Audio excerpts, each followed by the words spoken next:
And it is disastrous news for Brittney Griner.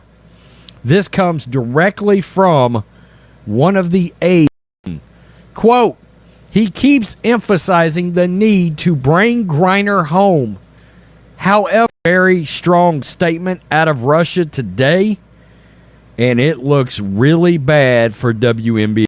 This is so political. I mean, it's political from the standpoint of the virtue signaling from the Democrats. Their Biden is thinking first and foremost about the upcoming midterm elections. Arrange a swap to free her, this is USA Today, have been hampered by historically poor relations with Russia. Audience with this, yeah, please. I mean, this is... The host calls out Lexi Brown and Cheryl Swoopes by name as pure haters who've been acting jealous toward Caitlin Clark since before she even got into the league. And that's a heavy accusation to sling at two people with actual basketball resumes. Both Brown and Swoopes have made real, substantive comments about the media coverage gap between Clark and other players, which is a legitimate basketball conversation, not automatically hating just because it's critical. Reducing a nuanced media attention critique to jealousy is a classic way to shut down the conversation instead of engaging with it. Doesn't mean their takes are beyond criticism, but hater isn't an argument, it's a dismissal. From one alleged hater, straight to the host's favorite convert of the week. And they let you know very clearly where Brittney Griner stands right now. And that optimism from Bill Richardson about the fact that she might be out by year's end, it looks like you can literally light that on fire. Okay? They have come out, they made a very...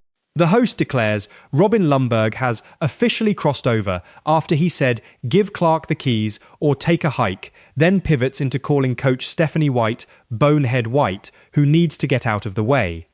That's a real nickname being lobbed at a WNBA head coach based on lineup and rotation decisions, and coaching debates are absolutely fair game. But there's a difference between "I disagree with her rotation choices" and turning her name into a slur-adjacent nickname on repeat.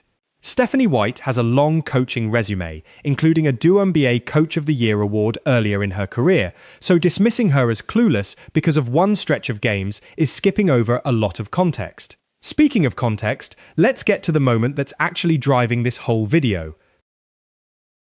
In situation, I think that Biden, is thinking first and foremost about the upcoming midterm elections.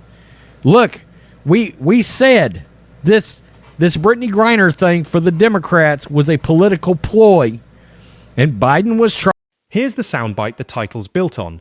Courtney Williams saying flat out she's cold for real about Caitlin Clark after initially hyping up her own teammate Olivia Miles. That shift, starting with "Olivia's the rawest rookie I've ever seen," and then course correcting to "Wait, Caitlin Clark is like that too," reads as genuinely unscripted, and that's exactly why it's resonating. Williams isn't the first player to publicly credit Clark's talent, but coming from someone who plays against her regularly and isn't shy about trash talk in general, the compliment carries real weight. It's a good moment. The question is what the host does with it next. Quote, he keeps emphasizing the need to bring Griner home. However, it's not the main issue we are concerned about. Wow. And this is what, of course, Karen Jean-Pierre said a while back. Quote, we're going to continue to do everything we can, work tirelessly every day to make sure we can get them home, said White House Press Secretary Karen Jean-Pierre, speaking on the meeting. The right side of history, the Clark side of history. That's the framing the host lands on, right after saying Stephanie White has no clue what she's doing and is in over her head. Turning a managed coach's game management decisions into a binary with Clark or against Clark loyalty test isn't really basketball analysis, it's fandom dressed up as one. Coaches make rotation and usage decisions based on matchups, fatigue, and roster construction. None of that requires being anti-Clark, and framing every coaching choice that doesn't maximize one player's touches as some kind of moral failing sets up a pretty shallow standard for what good coaching even means. Okay, I mean, that's Biden saying, I'd be willing to talk to Putin if I can get a audience with his. Yeah, please. I mean, this is so political. I mean, it's political from the standpoint of the virtue signaling from the Democrats. The setup here is genuinely interesting. Fans and analysts noticing Olivia Miles isn't getting the same physical, full-court, blitzing defensive attention that teams throw at Caitlin Clark, dubbed the Paige Buchers treatment. That's a real pattern worth discussing. Defenses calibrate effort based on perceived threat level, and if Miles is torching teams without that treatment, that's either a scouting oversight or a sign she hasn't fully registered as a priority yet. Either read is a legitimate basketball conversation about how quickly defensive schemes adjust to rookie production, which is more interesting than most of what follows in this video. The United States does. We have no business being drug addicts over here. I mean, they made that statement about this. So that tells you exactly how they feel about Brittney Griner and her situation. This is serious to Russia, but it's not serious. Robin Lundberg's actual quote is simple. Give Caitlin Clark the keys, take credit, or take a hike. A blunt, but fairly standard, empower your best player take that coaches and fans debate about star players across every sport. It's not a wild claim. Let your most talented player create is basic basketball logic, especially once a player's shown she can draw enough defensive attention to open things up for teammates like Kelsey Mitchell. Where it gets less standard is what happens to this quote in the host's hands right after. The hosts read on Williams' shift, from praising her own teammate to immediately pivoting to, wait, Caitlin Clark is like that, is actually a sharp bit of analysis, noticing that Williams caught herself before the compliment could sound like an unfair comparison.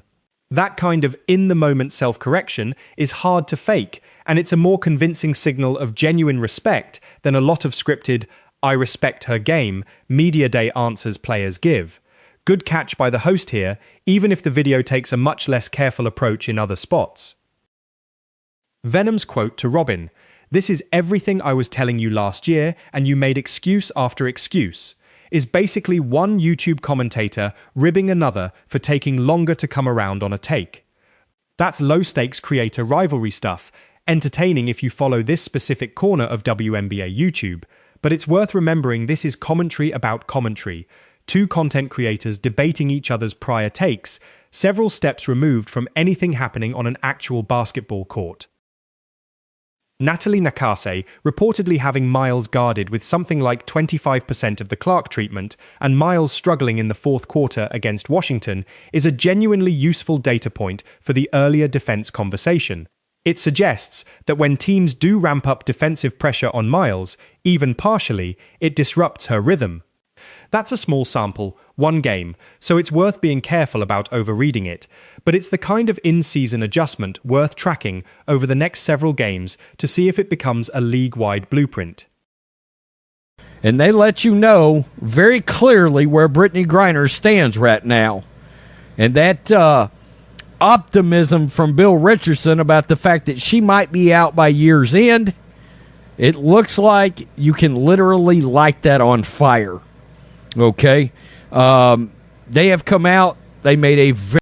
The 62 records as a rookie claim gets stated pretty matter-of-factly here, worth double-checking the exact figure and what counts as a record before repeating it anywhere official, since these viral stat claims about Clark's rookie year have circulated in a lot of different, sometimes inconsistent versions online. What's not really in dispute is that she drew historic defensive attention and media coverage as a rookie. The specific number is the part that needs a source check, not the general claim that her rookie season was statistically and culturally massive. In situation, I think that Biden, is thinking first and foremost about the upcoming midterm elections. Look, we said this Brittney Griner thing for the Democrats was a political ploy, and Biden was trying. Before Clark ever comes up, Williams is talking about her own teammate. Olivia is the rawest rookie I've ever seen in my life, and I'm not even joking. That's a real, unprompted compliment for Miles, and it's worth remembering this clip exists independent of the Clark conversation. Williams clearly rates her own teammate highly too.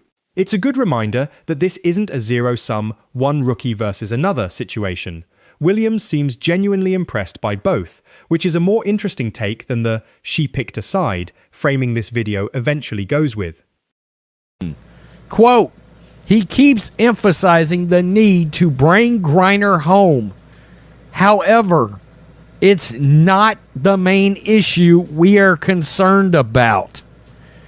Wow. And this is what, of course, Karen Jean-Pierre said a while back. Quote, we're going to continue to do everything we can, work tirelessly every day to make sure we can get them home, said White House Press Secretary Karen Jean-Pierre, speaking on the meeting. Closing out, the host thanks Williams for showing love to Caitlin Clark and not being a hater, wishing more host NBA veterans were like her. That's a fine sentiment on its face, crediting a player for a genuine, unprompted compliment, but it's worth noticing the video spent the previous 8 minutes labeling anyone who's been critical of Clark's coverage as a hater, which flattens a much wider range of legitimate opinions in the league into one binary. Williams gave a good soundbite. That doesn't make everyone with a different read on the situation wrong. Okay, I mean, that's Biden saying, I'd be willing to talk to Putin if I can get a audience with his. Yeah, please. I mean, this is so political. I mean, it's political from the standpoint of the virtue signaling from the Democrats. They're